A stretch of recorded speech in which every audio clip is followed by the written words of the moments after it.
hopefully everybody can hear me now.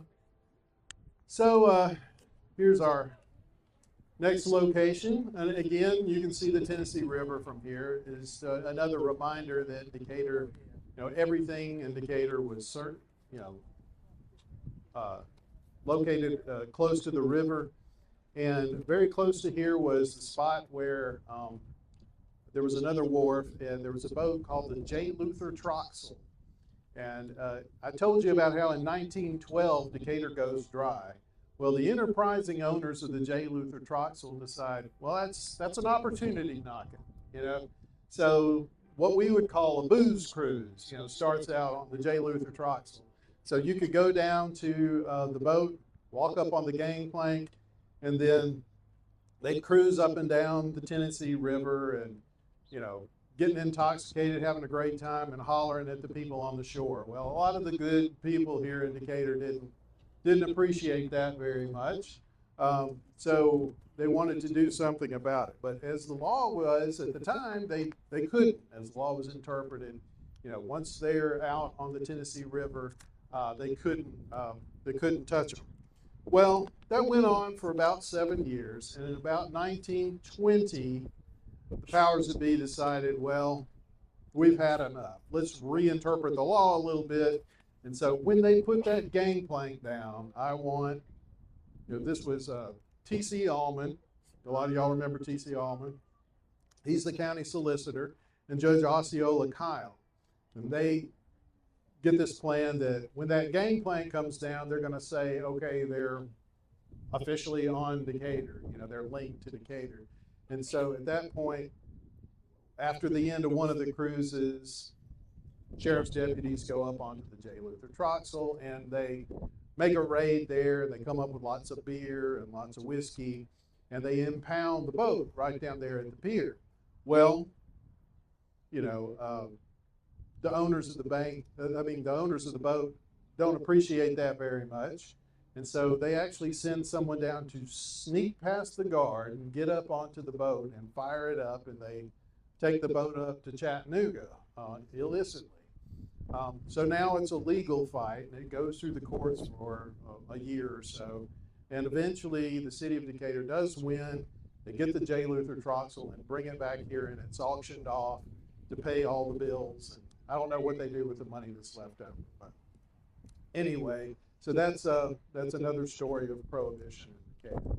On the location where we're standing right now was a theater called the Lyceum Theater. And the Lyceum Theater was built in the early 20th century as one of the local theaters / opera houses for Decatur. After a few years, it became exclusively a venue for African Americans. And so there was a black clientele that kept the Lyceum going, and it was very successful for a time. Back behind it, close to the highway today, was a hotel called the Hotel Elliott. And the Hotel Elliott had opened up as for exclusively black clientele. A man named S.D. Elliott opened it to great fanfare, and it was known as the best hotel for black citizens in the state of Alabama. And so Mr. Elliott ran his hotel, and then up on Bank Street was a barber named Oscar Irwin, who was a very well-known, well-liked individual, also African-American barber. And his son Lewis and Mr. Elliott had a beef with each other. And we're not quite sure, I've never been able to find out exactly what it was that the two of them had against each other. But one night in 1917, in April, the two of them met at the Lyceum during an event, and words were exchanged, things got heated, things got a little worse, and they end up having they're shooting at each other right here out in the street. And Mr. Irwin passes away. He's shot, he dies a little while later. Mr. Elliott is charged, and actually he goes to court, and initially he gets 10-year sentence. He takes that up on appeal, and the appeals court actually acquits him of that charge. So they call it self-defense. So anyway, the upshot of it all is, unfortunately, sadly, that the hotel, he ends up selling the hotel, I suppose probably to pay some of these legal bills. And so Decatur no longer has this African-American hotel that was so well renowned at the time. And African-American motorists and folks who come through Decatur have to refer to the Green Book. A lot of you know about the Green Book, which was a book that informed African-American travelers of places where they could stay. We had a number of boarding houses here in town, but the Elliott was gone. So the Lyceum closes sometime later as well. Okay, so we're going to make our way up towards Bank Street again, and hopefully there's enough room for us up there on the corner.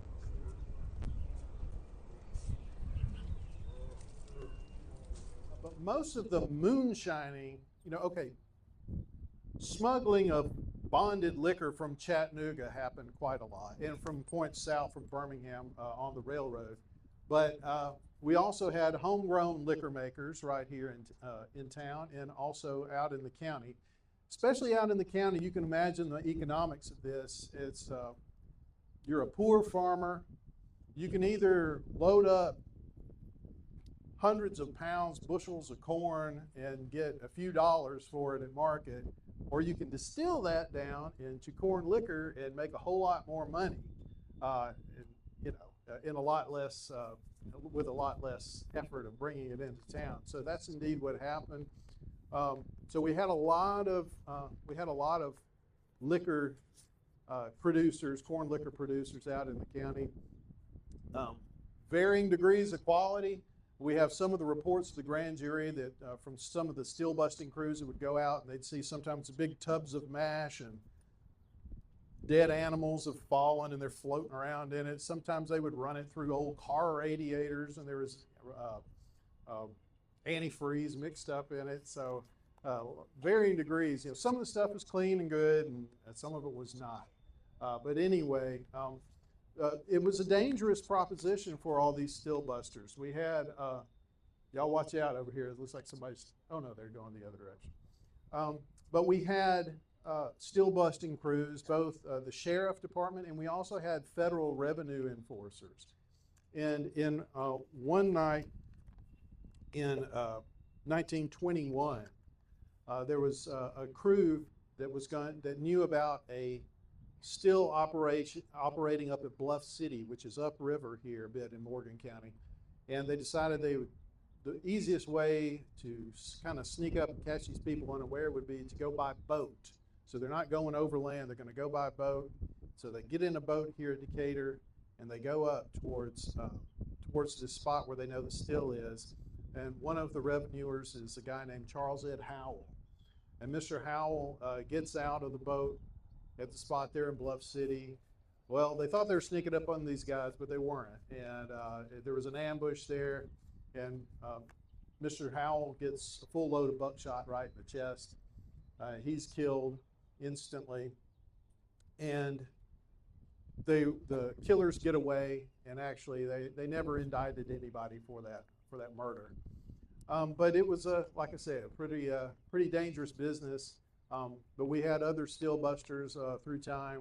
One of the most famous ones was a guy named, other than Sheriff McCullough I talked about, we also had a sheriff named Ethan Davis. They called him Big Neck Davis.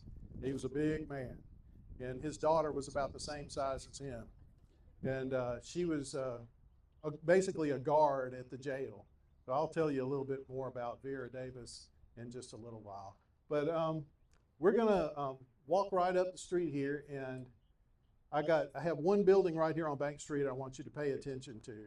When the tenants at the time who were running the Tennessee Valley Pecan Company were doing some work in a closet, and they found a trap door that led down. There was a wooden ladder that led down, and then there was a secret room that had empty liquor boxes in it and bottles. And so this is just one of the sort of smugglers' holes here in downtown Decatur. A lot of these buildings have similar spots, secret rooms, places dug into basements where liquor could be kept. And so this is just one of them. And I just spoke to Andy Dye. He's the proprietor of this place, and this is going to be open sometime near the end of June. He's going to try to have that open where people can see down. There's a plexiglass window where you can look down and see into the little hole. But anyway, that brings up the question of tunnels in Old Decatur. This is one I get all the time. People talking about, oh, the tunnels in Old Decatur. There's various elements of truth to this. One of them is that along a lot of these sidewalks, they're covered up now, but there used to be what are called light wells. And so you would see a grate here on the street, and it was designed so that light could come down from the street level to get down and light up these basements. Now, gradually as they got covered over, what you have basically is a tunnel along the side of the building. So a lot of what people run into is, ooh, it's a tunnel. It's really, that's what it is. And then of course there are some of these secret areas, that they do happen, where people have created a little secret area near the foundations of these buildings where they would keep illicit liquor back in the day. But the stories about tunnels going down to the river from the old state bank, I just don't buy it, because we have well documented that in the grand jury reports that it was a whole lot easier just to bribe the police. And so, I mean, why would you do this dangerous tunnel, down to sneak things into Decatur when you could just slip a $5 to the beat cop on the beat and you're good. So anyway, that's why as much as I'd like to believe the tunnel stories, I just don't think there are. It's changed my mind. So somebody should come show me one. All right, so we're going to make our way across the street. Please be careful crossing the street. We're going to go over here to Dead Man's Alley. You're in the infamous Dead Man's Alley, which stories changed over time. At one time, there was a literal alley that branched off of Lafayette Street here, or Lafayette Street as the locals say. And it had actually some blind tigers and saloons that were behind the line of businesses that faced Bank Street in the alley behind them. So there were quite a few businesses there. But then it evolved over time, and just this stretch between Bank and Railroad, this stretch of Lafayette, was known as Dead Man's Alley. And the reason was not because of the cemetery over there. A lot of people think, oh, they just called it that because of the cemetery that's across the street there. That's just the oldest cemetery in town. But it's actually because so many folks got killed here. And it was a dangerous place to be. Like I said, there were a couple of illegal saloons, and then even in later years, a couple of the cafes here were known as not a real safe place to be after hours. But all the way back in close to the turn of the 20th century, about 1905, 1906, we actually had 3 police officers that were killed within a 4-year period right here. Within, not too far from this spot. And crazy enough, if you think about it, and we'll see this in a minute, City Hall, where also the police station was just right, less than a block away. And this den of vice and iniquity was right here. One of the spots was the American Hotel, which was right down on the corner of Bank and Railroad. And the American was opened up, of course, in the 1880s. It's a nice hotel. By 1905, it also was known for sporting women, and also it was just a dangerous place where liquor was sold, card games were going on. And in 1906, William Baber, who was a police officer, was shot out here right on the street by a guy named Percy Couch. Looks like Percy Couch he's actually apprehended and then escaped up to Tennessee And so eventually he was caught up there. But that's one thing that I'll tell you about later. The jails here in Morgan County back in those days were not very secure. But I'll tell you that story in just a minute. But yeah, this is the infamous Dead Man's Alley. There was another story here, and people kept dying here. It wasn't just, you know, at the end of the 20th century, at the beginning of the 20th century.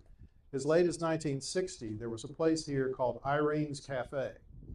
And at Irene's Cafe, it was a spot where a lot of the local fishermen, back in those days, we actually still had a active, real industry of commercial fishing on the Tennessee River.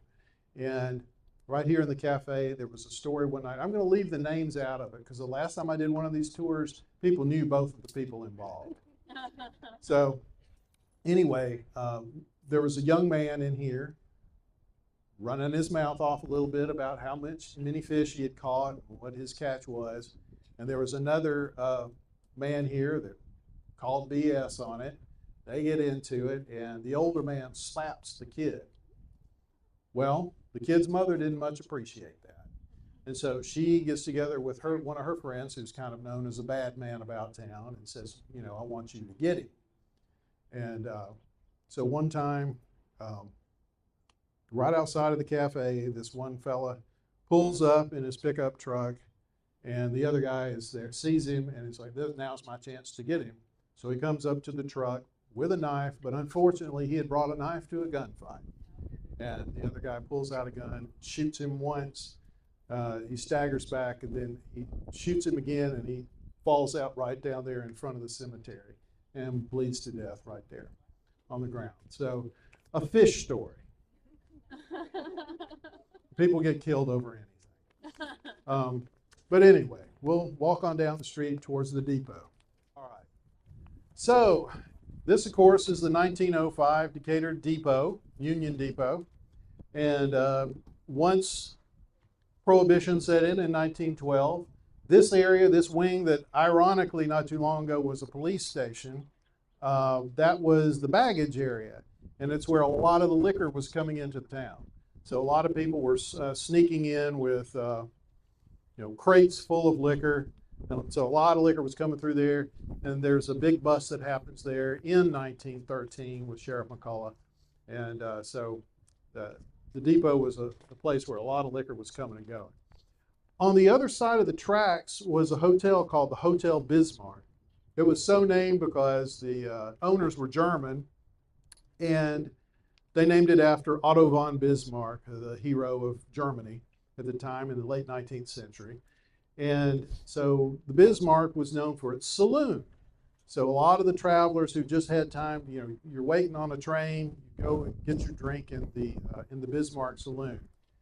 Well, once Prohibition sets in, technically you're not supposed to be able to get a drink there, but the bar manager there was a fellow named Ernest Carriger, and he just decided, nah, you can still get a drink here, it's fine.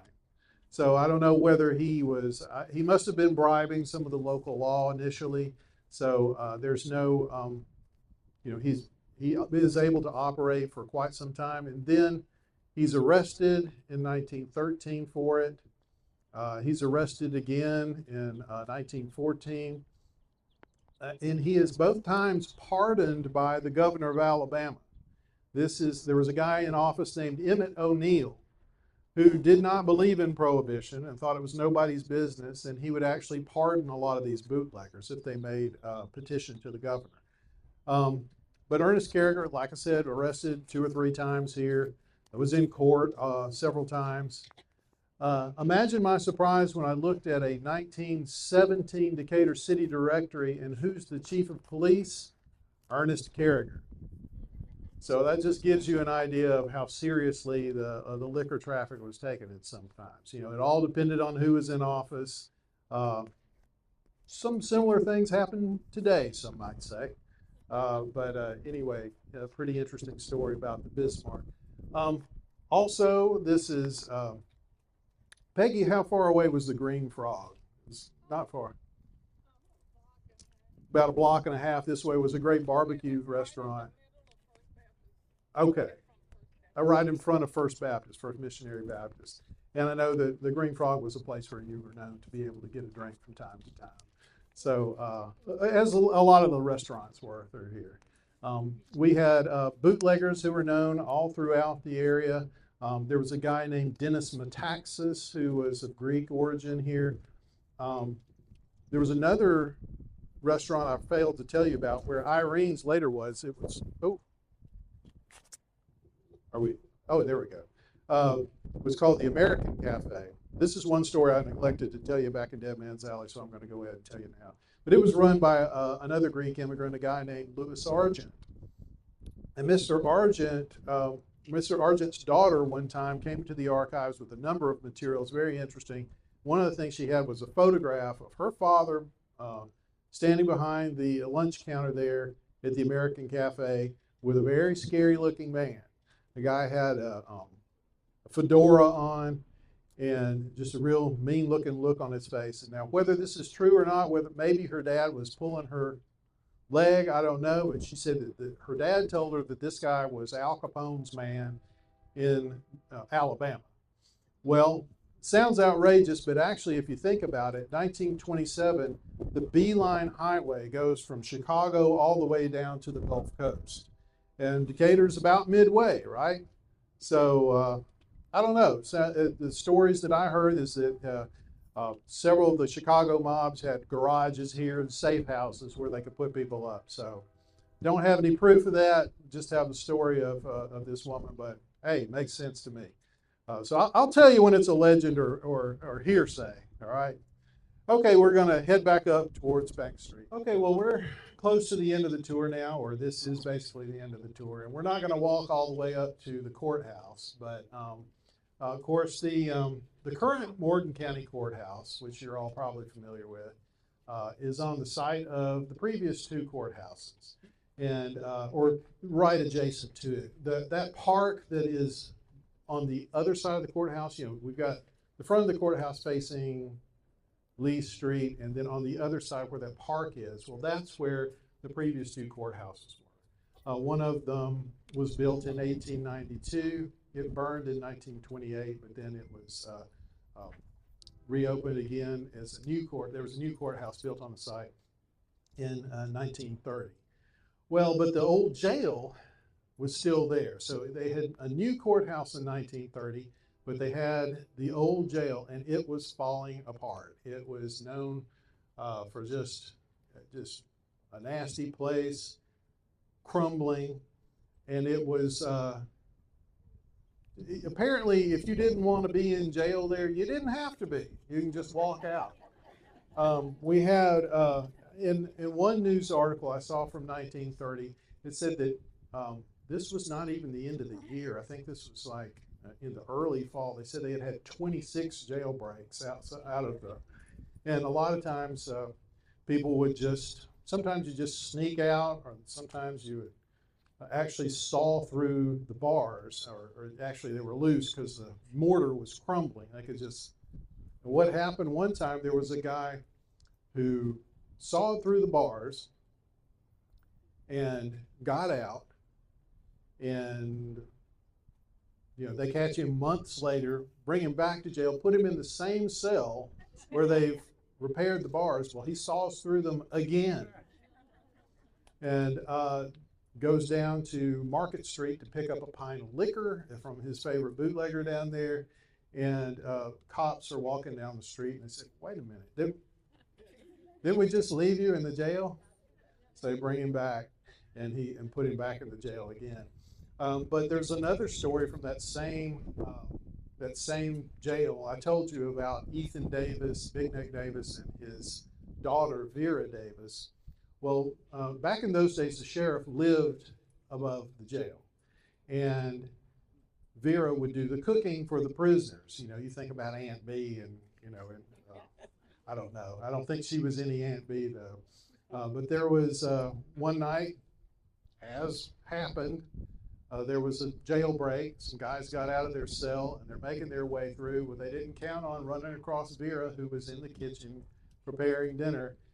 And she single-handedly stops several inmates from escaping with a skillet. This is reported in the Decatur Daily at the time. So anyway, of course that jail is also the place where they infamously put the Scottsboro Boys defendants in 1933. But they were sort of the only prisoners in the jail at that time, because by that time they had built a new jail adjacent to the courthouse. But anyway, that's it's long gone. But we do have photographs of that jail as well. Well, that's about it. That's the end of my tour, but we'll open the archives up again. If anybody who didn't get to see it before, come on in and take a look around. And thank you very much for being with me today. Thank you. All right.